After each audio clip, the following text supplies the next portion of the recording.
Para nuestra cita de hoy, viajaremos a la lejana Nueva Orleans de los años 1837, en Estados Unidos, donde nace aquel que ha sido considerado por muchos el mayor genio sobre el tablero, y no solamente de su época, sino hay quienes afirman que de todos los tiempos.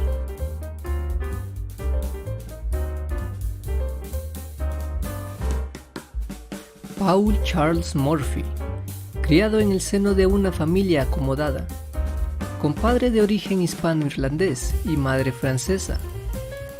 Creció en un ambiente cortesano y cultural, en el que el ajedrez y la música eran los elementos típicos de una reunión familiar.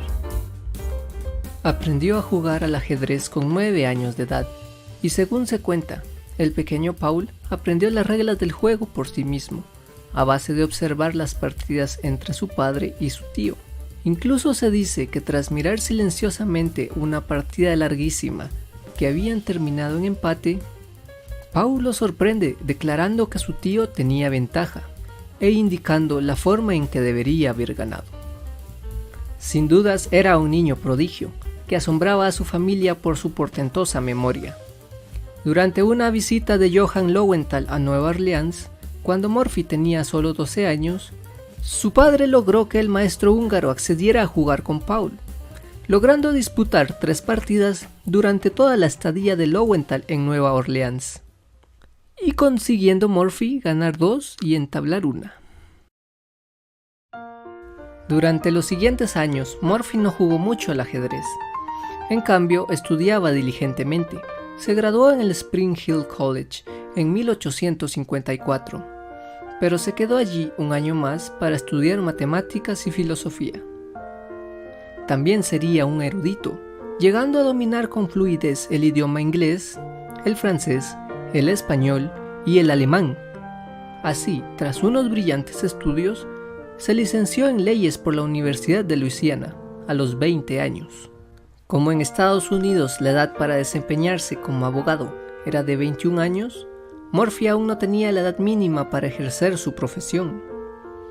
Entonces, mientras esperaba cumplir un año más, decidió consagrarse al ajedrez.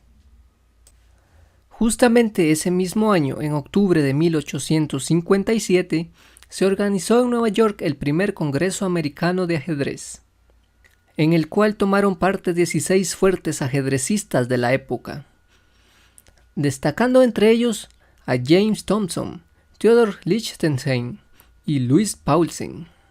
Inspirado en el primer torneo internacional de Londres, tenía un sistema de eliminatorias con pequeños encuentros entre los participantes, a 3 victorias, y la final sería a 5.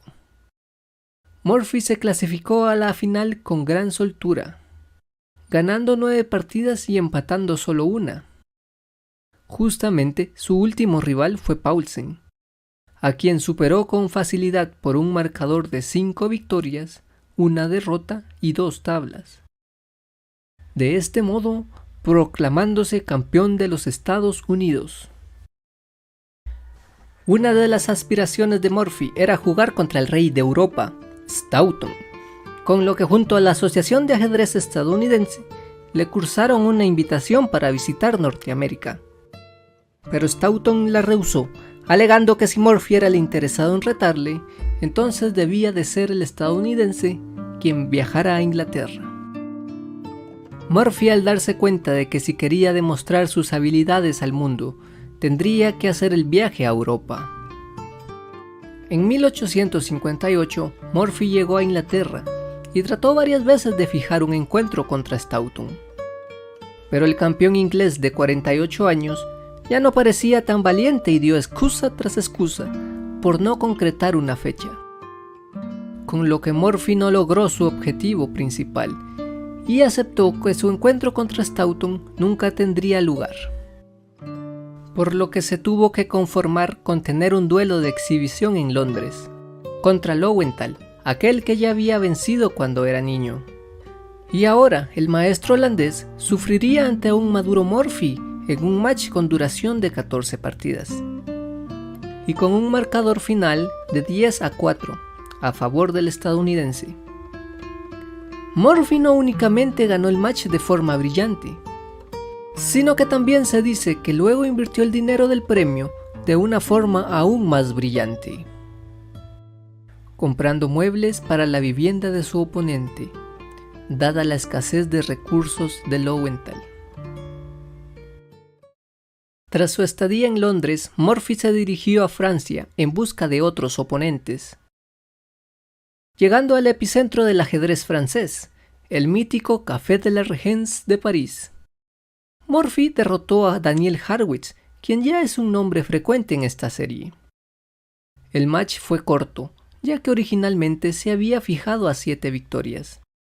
Pero Harrwitz enfermó, y la contienda se finalizó cuando Murphy iba ganando 5,5 a 2,5. Como Murphy aún tenía ansias de competir, con el reducido dinero que ganó en Francia, financió el viaje del renombrado Andersen desde Breslau a París para enfrentarse en un match amistoso. Andersen gustoso aceptó, aunque el encuentro tendría que esperar un poco, ya que no podía abandonar su trabajo de profesor en pleno curso escolar, y hubo que esperar a las vacaciones de fin de año. Mientras tanto, Murphy daba exhibiciones de simultáneas y disputó partidas amistosas contra maestros franceses, entre ellos Arnaud de Rivière y Saint-Amand. Durante este periodo también se gestó la que probablemente sea su partida más famosa, y no nos referimos a otra que a la partida de la ópera, que jugó contra el conde de Isoard y el duque de Brunswick. Por fin llegó diciembre y con él se presentó Andersen en París.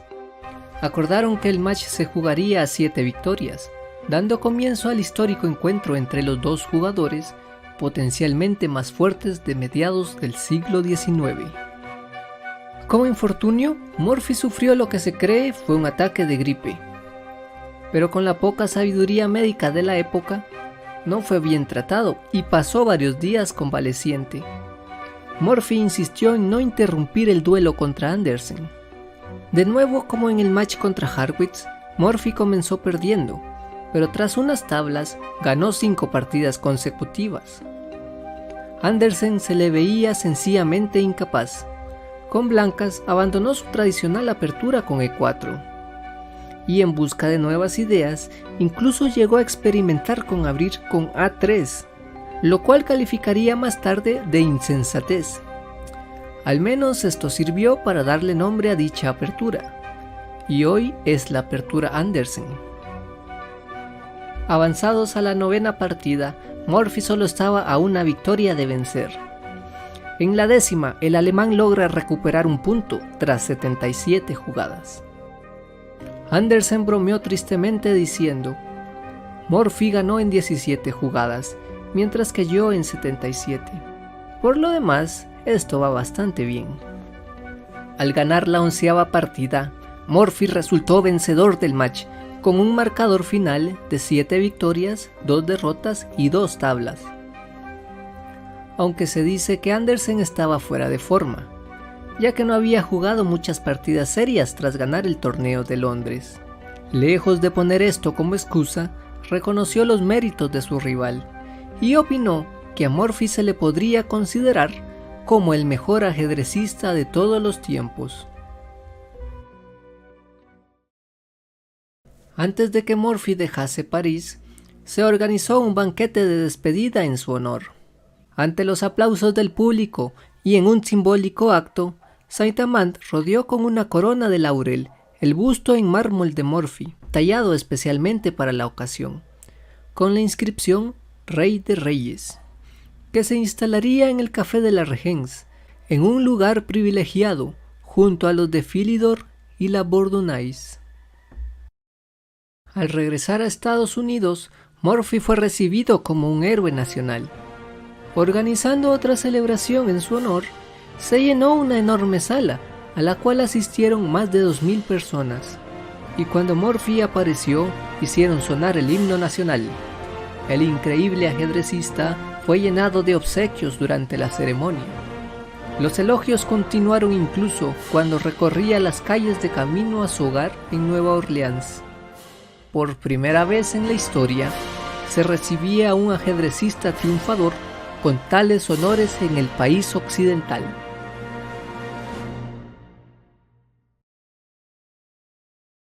Lamentablemente, a finales de 1859, después de su gran éxito, a los 22 años de edad, Morphy abandonó totalmente el ajedrez y se declaró retirado del juego sin dar mayor explicación. Hay argumentos que indican que fue en pos de dedicarse a su carrera profesional, como abogado, y en lo cual tristemente nunca tuvo éxito, y pasando el resto de sus días ocioso, ya que estaba económicamente seguro gracias a la fortuna de su familia. A pesar de esto, sus admiradores nunca dejaron de pedirle que volviera al ajedrez, pero él lo rechazaba. Una zona gris en la historia de su vida es durante los años de la Guerra de Secesión, la cual fue la Guerra Civil de los Estados Unidos, que abarcó los años de 1861 hasta 1865.